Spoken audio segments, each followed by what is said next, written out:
Yo,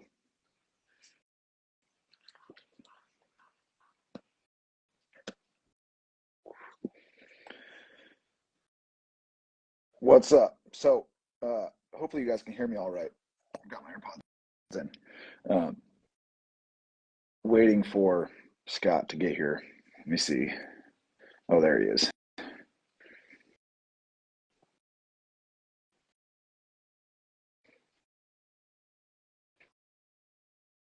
Oh, dude, I accepted. You need to come in, man. Let's try this again. Accept.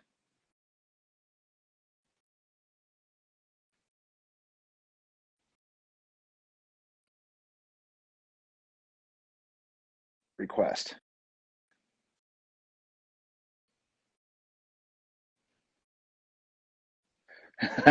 It says you're unable to join. Here, let's try this again.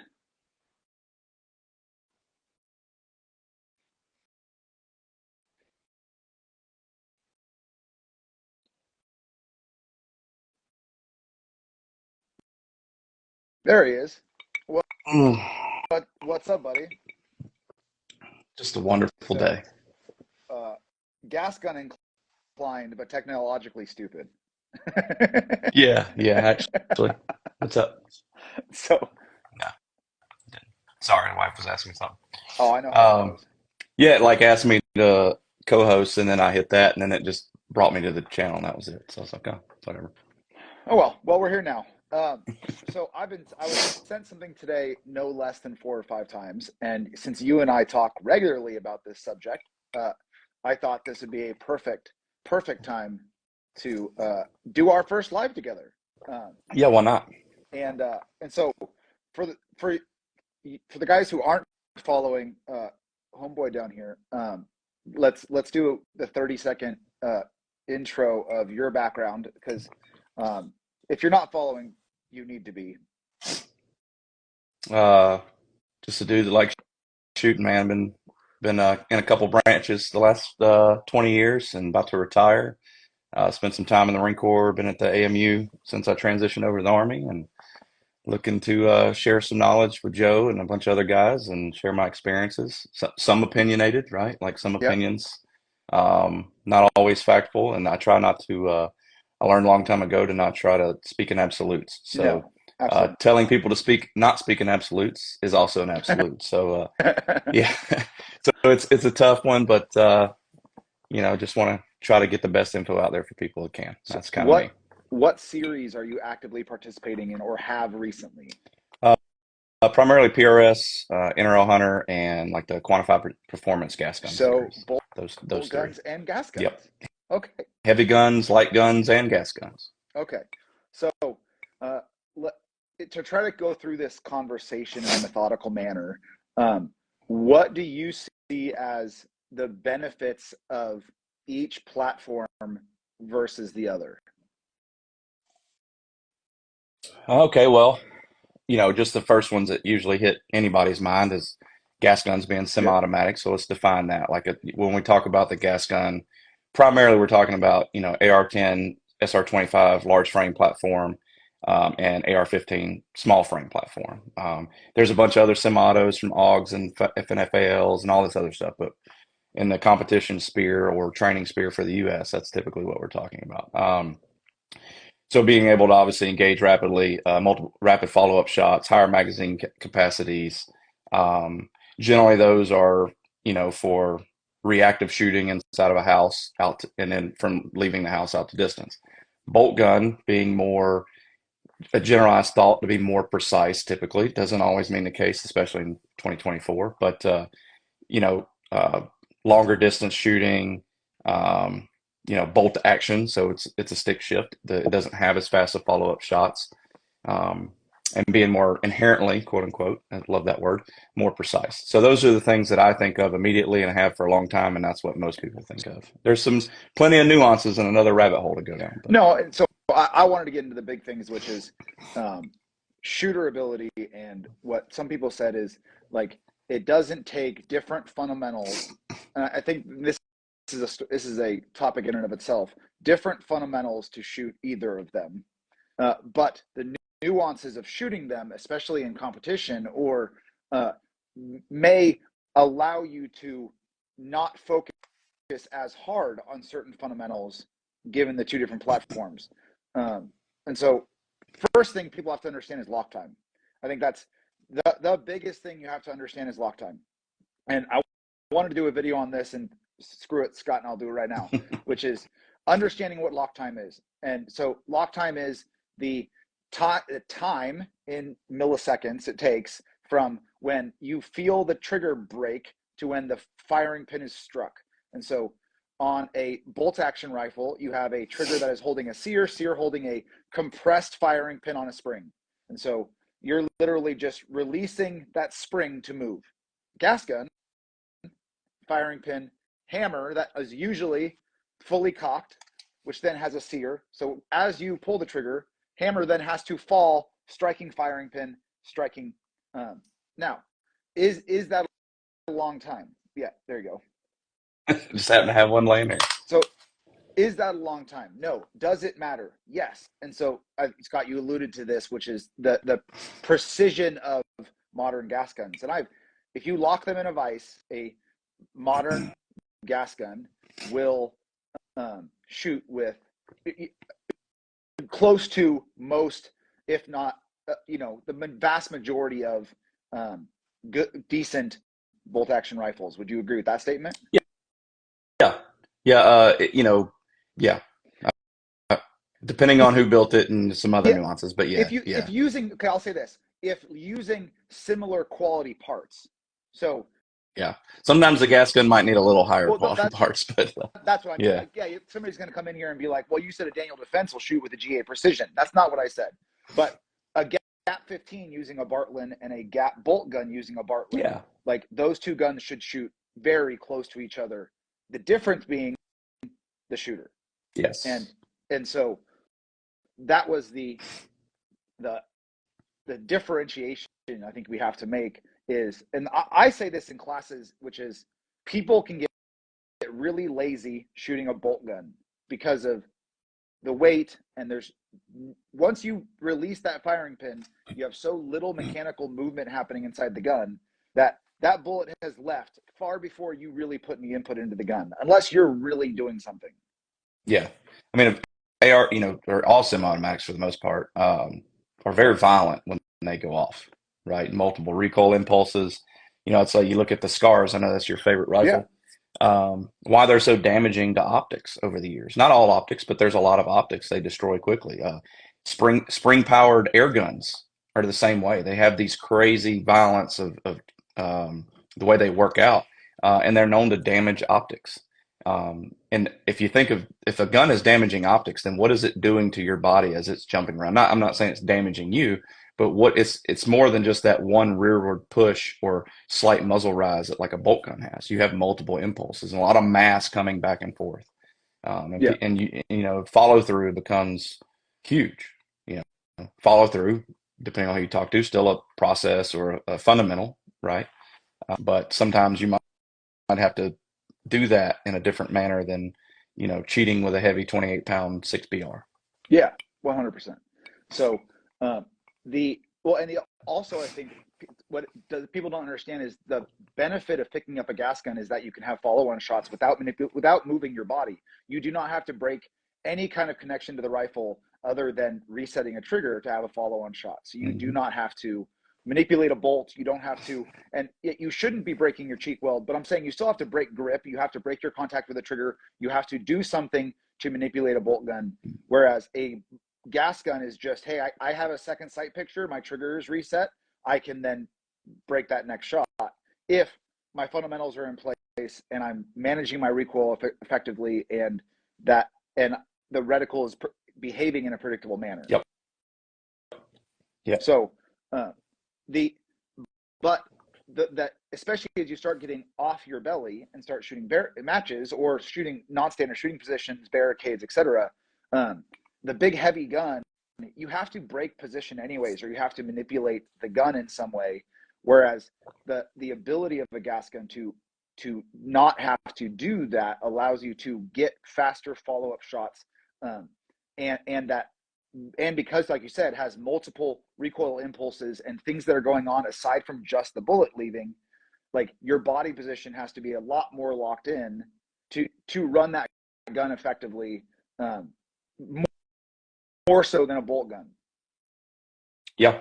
Um, and again, there's all kinds, some people, a lot of times there's missing context, right, on Yeah. Instagram or social media and stuff like that, and somebody makes a blanket statement. I've been guilty of it, where I'm like, oh, this, and I catch myself later, or I get 20 DMs or whatever it is and questions like, what does this mean? What about this? And I'm like, you know what? You're right. I should have explained more. Um, for all intents and purposes, if we had a sh an amazing shooting process or fundamentals, um, in theory, we should be able to do the same thing we do with a bolt gun and a gas gun. Yes. However, there's nuances that you learn and pick up, and a lot of it is because of, especially a large frame gas gun. You take a massive bolt carrier that's this freaking long versus one that's this weighs down there twice as much, and all that mass coming back forward slamming will drive will drive the gun forward depending on how you're doing things. We used to load bipods and a bunch of other stuff to mitigate that. And now we've learned to like be more consistent and not do that as much, or be neutral, or take out slack, or some people pull back.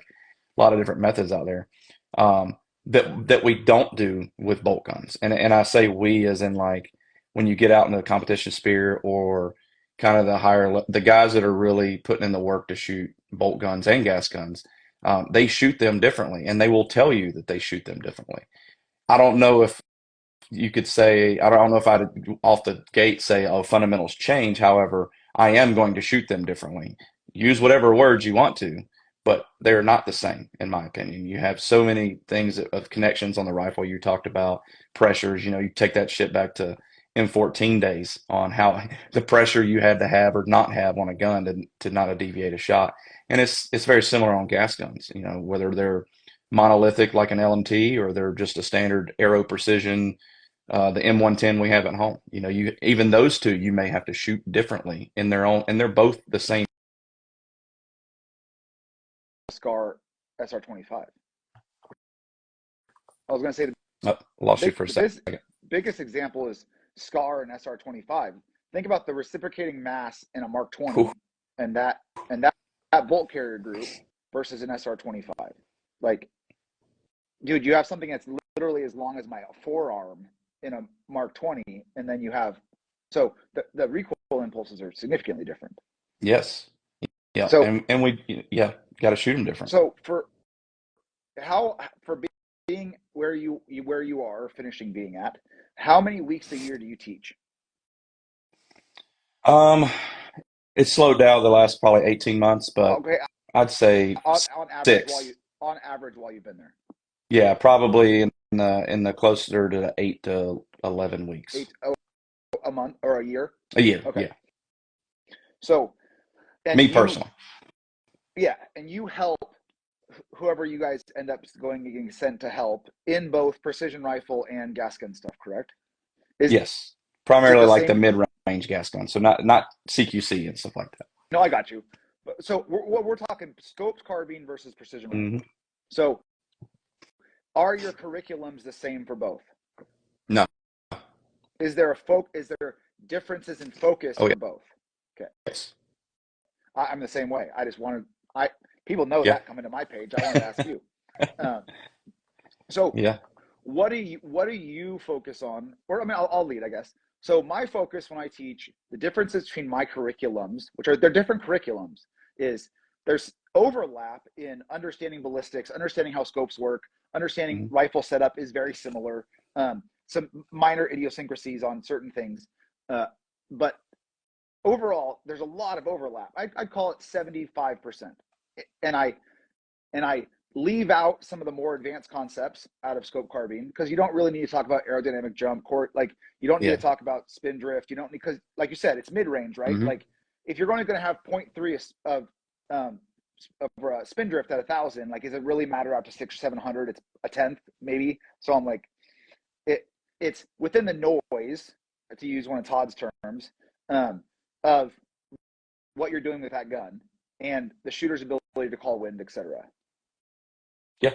Yep. So the shifting from, I do, little bit of overlap of that, and then I get into more of the faster stuff, and then I focus really on holds and using the reticle. And so because it's fast acquisition, right? It's rapid engagement Yep. platform. I'm going to do rapid The old engagements. RTE drills. So lots of using the reticle, lots of holds. And then for me, given what I want to accomplish is I don't do a lot of belly shooting. We do a little bit of belly shooting, and then it's all barricades. And so of non-standard shooting position time using holds. Every now and then you freeze and it's just perfect face. Let's see, hang on one second. I think a couple people said they couldn't hear you. I've noticed that lately that if you don't have like your switch on your iPhone to turn it on it let's see, I can hear.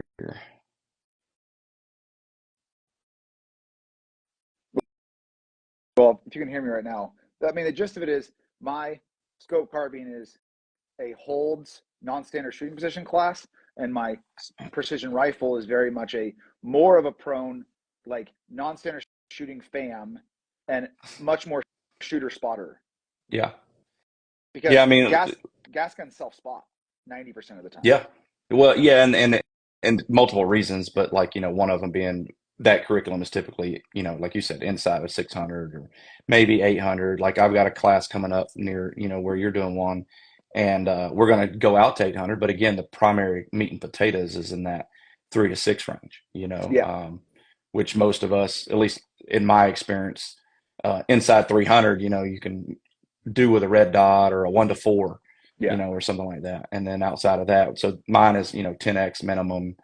Bring whatever optic, but I want the students to have at least a 10x because there's some things we're going to do that you'll want 10 power or more. I don't necessarily mandate the power, although I know you are a magnification whore. Yeah, you got me. If you guys don't look, he has like 6 to 36s on every gun he's got. I mandate that it has a mil reticle, and I'm going to start mandating no BDCs. Let's see. Oh, there you go. I can hear you. There's some of them saying that the mic's muted, but some people are hearing it, so I'm not sure. I don't know.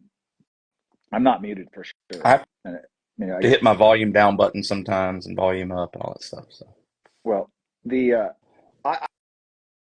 I've been seeing guys I wasn't telling guys not to bring a BDC. I mean, you can true BDCs, you can reassign values, you can do these things.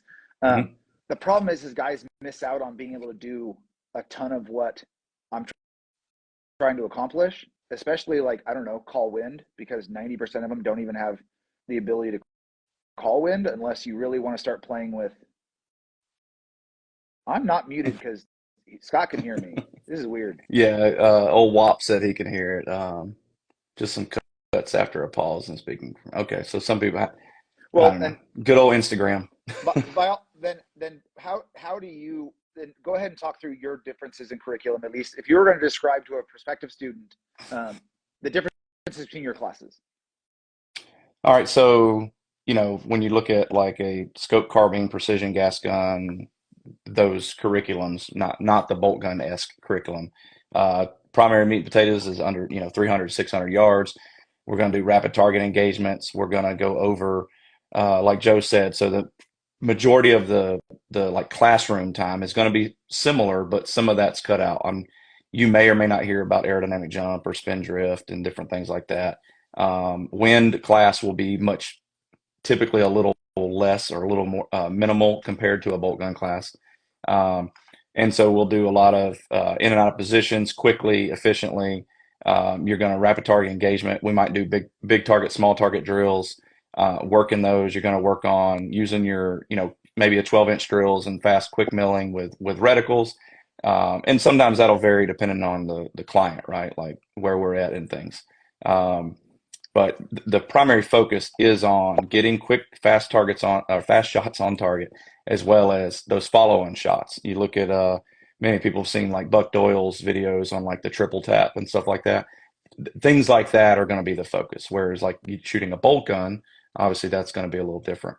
Target sizes will generalize between 2 and 4 MOA, whereas the bolt gun side, we may have confidence building targets. So you might have a full size IPSC at 500, but you're going to have, a 33 or 50% IPSC or 10-inch, 8-inch, 6-inch square to the right of it, closer to MOA. And really, we're going to focus more on the precision, not because the gas guns can't do it, but for the average person coming to a class or getting into this, they're running anywhere from the, $100 cold hammer forged or just button rifle barrel up to the $800-900 or $1,000, cut rifle Bartlett's and stuff. Whereas most guys running bolt guns are going to come with a gun that's already capable of, 3/4 or better, a lot of times MOA. So this guy says, have bolt and carbine. Can you hear me better now? I took my AirPods out. Does that help at all? I can still hear you. So. Well, this guy says, have bolt and carbine, have taken a few long range classes, predominantly shoot competition now, scope carbine. I mean, if you've taken long range classes, just come carbine. Oh, there we go. Everybody's saying it's better. Perfect. Then fuck my AirPods, I guess. What do you focus on more predominantly in your bolt action classes? Bolt gun's really going to be about finding efficient ways to run that gun, because with gas gun, I can flip a safety and get out of position. So for me, that's a big thing I try to harp on is, you see the videos of like the old Marine snipers, not to pick on anybody, I wasn't one, but they'll break bolt stops and they monkey fist that bolt and run it so hard. And a lot of us, when you do that, you're torquing gun out of position and things like that. So you're actually, while you might be running that bolt really fast, you're torquing the gun off level a lot of times, whether it be on barricade, prone, whatever, or you're running it out of position or pulling it out of your shoulder. So being more smooth there actually can oftentimes allow you to be faster on your follow-up shots and things like that because you're not resetting the gun or not resetting it as much back to target or driving it to target, whatever, term you want to use. So that's obviously a key thing. I'm really trying to refine the capabilities of the weapon system because of typically, and when they show up to class, those are more precise. So we'll collect data and understand the realm of possibility with our firearm and push the distance even farther because those are typically, scope carbine, a lot of 5.56s, bolt gun class, a lot of 6.5, 308, PRCs. There's some 223s that show up every now and then, but most time they're some type of 6.5 variant, like an intermediate or larger cartridge, not like a 6.5 Grendel. And they're capable of, 12, 13, 15, 1 mile. So we're pushing the distance in that. And that's when we start learning more about aerodynamic jump. Some of the features in your applied ballistics or other solvers, I try to be up on most of the solvers that, everyone's using. 10 of them. You brought up a good point about quality of guns and barrels, but I also think you also see a higher quality of ammo typically in bolt action classes versus gas gun. And, guys who show up with 55 grain, 62 grain, and what are the SDs and ESs you're seeing? There we go. What are the SDs you're seeing with that lot of ammo versus like most guys showing to a precision rifle, or not precision rifle class? The worst you're probably going to see is like IMI, like 175, 77s, maybe if they run a 223. It's you really have to you really expect to see a little tighter SDs, which then allows you to engage those smaller targets. I watch a lot of students try to start shooting really small targets with gas guns, and not say the guns can't, but the ammo they brought will make it frustrating because of the standard deviation just within the round. And so their cone of fire is bigger than the target. Yeah. Yeah. And that's something to be aware of like, just zeroing your gun or when you're checking your initial data at 100, understanding the capabilities, like whether it's centered up on target or not, and you notice this ammo and that gun shoot a large group, you don't own a chrono, like that's going to be a telltale sign. So you need to immediately readjust, kind of your goals of that training session or that class at that point, or understand you may have some misses and that's fine.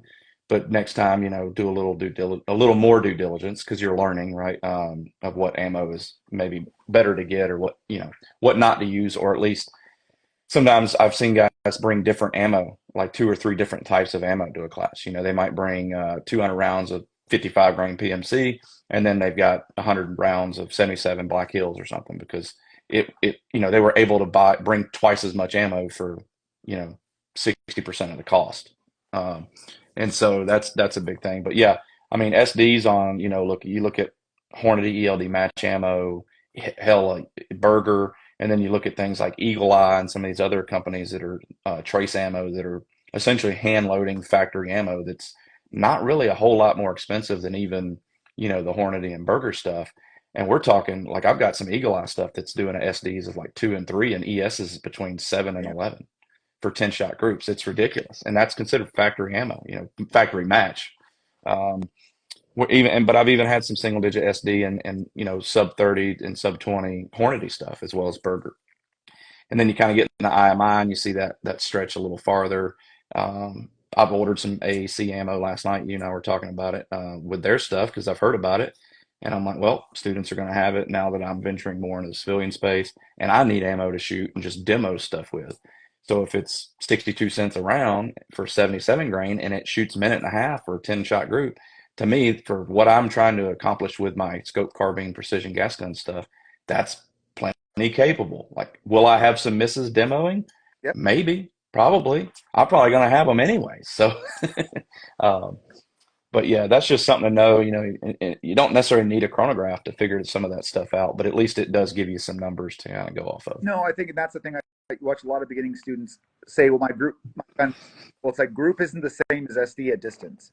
So a ammo can still shoot tight, but it's going to open up vertically at distance. And that's the understanding I don't think a lot of people get. And so you end up chasing a flyer. And so you're making an adjustment instead of just going like, hey man, like your dope's been tracking, just send another one. They chase a flyer, and then they now are bouncing top and bottom of plate because they chased a round that was just an outlier to whatever to their EX. Yep. Yeah, I mean, I had this conversation last night with somebody, and Litz and with the science of accuracy and stuff has put out countless pictures and kind of bounces back to it probably several times a year on this. And if I've got an ES of 100, then there's 100 feet per second deviation in however many rounds I fire. So at 100 yards, you may not see that, but at 1,000, what is 100 feet per second worth in your solver? If you ran that load at 1,000 yards at 2,800 feet per second, and it said 9.1 mils, and then you ran it at 2,700 feet per second, dropped from 28 to 27 or whatever, and it might tell you 10 mils. So now you've changed 0.9 to 1 mil difference from top and bottom. And if you're chasing those shots, like you're saying, yeah, it's just going to cause a headache. Now, at 300 or 400 yards, maybe you can get away with it, right? But when you start shooting targets that are 0.3, 0.4, half mil tall, where a quarter mil just literally caused you to miss. What do you think 0.9 is going to cause you to do? You're going to be chasing your tail, throughout the match or just class or combat engagement, whatever you're trying to do. So here's a good one. What are your ideal or realistic SDs for factory ammo for 5.56 gas guns? For me, I had a guy years ago. He was probably on the Marine Corps shooting team in like this. I think he was in the 70s, maybe even the 60s. And what they based off way back when was the rule of thumb of a 15 SD equaled 1 MOA. And so when I think about that in my gas guns, I tell people, and a buddy of mine at work, Tyler, has said a lot too, like a minute and a half gas gun will do most of the things that we want to accomplish. Now, there's context missing from that. Minute and a half for how many shots? 3 shots? No, 10 to 20 shots. So that would equal up to, somewhere around a 20 to probably even up to a 25 SD. So if I'm just trying to get in the game or get new shooters out there, SD of that, and hopefully an ES is somewhere below 70. And that's kind of my thing. Do I want better? Yes, I do. But if that's what I've got and that's what I can afford, or that's what's post-COVID, then grab that, come out to the class or go to the match and enjoy yourself. Because with a gas gun, again, those targets are often 2 to 4 or 5 MOA.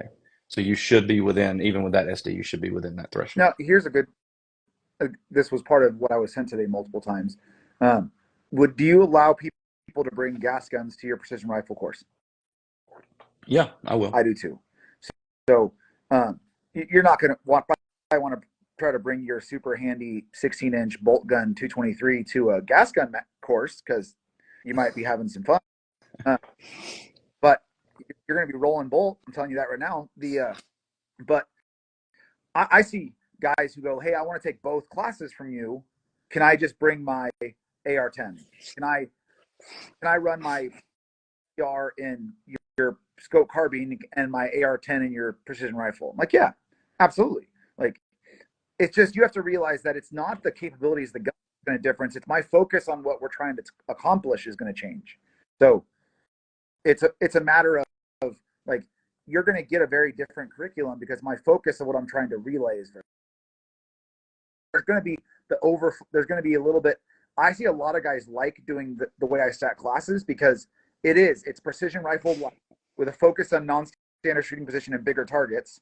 They digest that information for 2 days, and like ballistics or whatever, they get to hear again, and then ask the right questions, and then focus more on the farther distance, transonic, subsonic, you know, truing muzzle velocity, etc. at distance. Yeah. And there's some nuance there of, like you said, using drop scale factor or using, a forward off solver and lining things up beyond where the bullet was, where the manufacturers intended it to go, just because that box of 22 long rifle says it can go a mile. People think it can shoot a mile, and it can, but it's not supposed to go that far. That's a whole nother live in and of Yeah, right. But no, like I know I'm not going to turn somebody away. Now I would highly recommend it. I'll send out surveys and stuff for a class, but for like a precision rifle S class, if you're telling me you're coming up with your primary arms 3X with ACSS reticle to a class that we're engaging targets at the 1200, I'm going to either say, hey, what's your gun? And does the gun fit description? Maybe you just got an interesting optic on it. Maybe I've got an optic I'll bring with me and you can mount it and we'll go through the thing. Or maybe, hey man, I've got a gun and let's work out a trade or a monetary value of a loaner gun and you get some ammo or I'll bring some ammo, whatever. But maybe we'll try to get you into something because I don't want to turn a student away just because they don't have something because there's still plenty to learn. And so I've kind of started investing in loaner weapons and things like that to cover both ends, both the gas gun and the bolt gun side of the house. So if they don't, throws. it's more like what they're used to shooting. Yeah, that's definitely the solace I got from Arrow. Like the sequence hit I like because I have it set up at 23, but it's a bolt gun. And so if somebody's coming from I'm just like, dude, just get more 77 grain, and I'll just bring this 223 bolt gun. And is it going to be pushing some limits? Yeah, but at least you're going to have to play with, and then you only have to bring one type of ammo. Yep. Yeah, and then you can bring more of it because it's lighter, especially for flying. Backup scope is also a real thing. I mean, I have scopes go down in classes, and I end up letting guys shoot my teaching gun while I'm not demoing, so that they can get through the course. Because guys they don't bring 2 or 3 guns, and they spend $600-$700 to come to your class. Travel, hotels, ammo, and they get there and their scope, the turret free spins, and you're like, fuck. Like, and so, no, I definitely in the same boat, which is why I like driving to classes and not flying, which is why I've tried to be more West Coast than East Coast, and I know you're kind of the opposite. Yeah, I mean, I'll go anywhere. I'll teach with anybody. I don't, well, almost anybody, right? Like I'm sure there's people that we won't engage with, but yeah, I'm flying out to Cali in April, and just now I'm having to like check luggage that weighs less so I can bring some spare equipment, and I'm working with some people on the west side that can bring extra things graciously for me to help, facilitate a class if we need it, just backup stuff. It's definitely something to think about, and I totally understand why you're doing more west as other conversations we've had. Um, but kind of going back to the bringing stuff to class, just if you're out there and you want to come to a class, don't be deterred because it says precision rifle and you've got a 16, 18, 20 inch gas gun with like a two and a half to 10 on it or something. I mean, reach out, talk to whoever it is you're wanting to attend the class and see if that's something that they're, I won't say just dive in and pay for it and then find out, you now you're upset because you showed up to the class. That instructor wasn't prepared for what you were bringing. You weren't prepared for what they were teaching because there was no communication. So, definitely reach out to and read the descriptions of those classes too, and there's always like a waiver. It's like joining the military. There's always a waiver. So, it doesn't hurt to ask. So don't just read it and be like, oh, I can't go to that class. Reach out. Oh, absolutely. So speaking of reaching out, just so we know, do you have your website up yet? I have a website. It's just not public yet. I'm just using it for registrations. Ah, well, if you guys aren't following, by all means, follow this man. And we are in communication of possibly doing something together in the future. Hmm. And so, guys, if you guys like this kind of stuff, I don't know how this is going to come out. I'll try to save it and throw it on YouTube. Half of you guys said you guys could hear us the whole time. Half of you guys said you guys couldn't hear me for shit. So save it and try to fast forward through it. And if it fucking sucks, maybe you'll just get my blurry face and Scott talking for 40 minutes on YouTube. But just responding to nothing. yeah. But seriously, guys, I just wanted to talk with, you guys are on my page. You guys know my background. If you guys don't know Scott's, he's coming into the space. I'm super excited for him to be here, even though we both teach the exact same things. I think, more level-headedness in the industry is always a good thing. And aside from some Southern charm between you and Mark sharing, it's good to see you getting out here, man, and running more Yeah, classes. I appreciate it. I'm looking forward to it. And just like I said, there's enough to go around. I just want there shouldn't be a reason that a lot of us that are in that space to be able to share ideas and grow because it's only going to make a better product for all the students. Oh, And that we shouldn't have to make catchy clickbait titles of videos and posts and things to spark arguments just to gain a following. That drives me nuts. And maybe one day, call me out on it. Maybe I'm that guy. I know Joe's already said he's going to bust my ass if I ever do some silly shit. So yeah, it's gonna be with a thick Southern accent and a hairy man in a fucking bar fight. What? So appreciate you, man. Video kept cutting out. Okay, well, and I guess we're gonna see how this comes out. Uh, I will be doing more with Scott. Him and I've already talked about some other topics to cover. So by all means, stick around. And like I said, if you guys are following me and like long range stuff, dude, he is another account to follow 100%. And hopefully you get a bunch more reach from this. So appreciate you, brother, and we'll talk soon. yeah, man, don't get killed in the streets.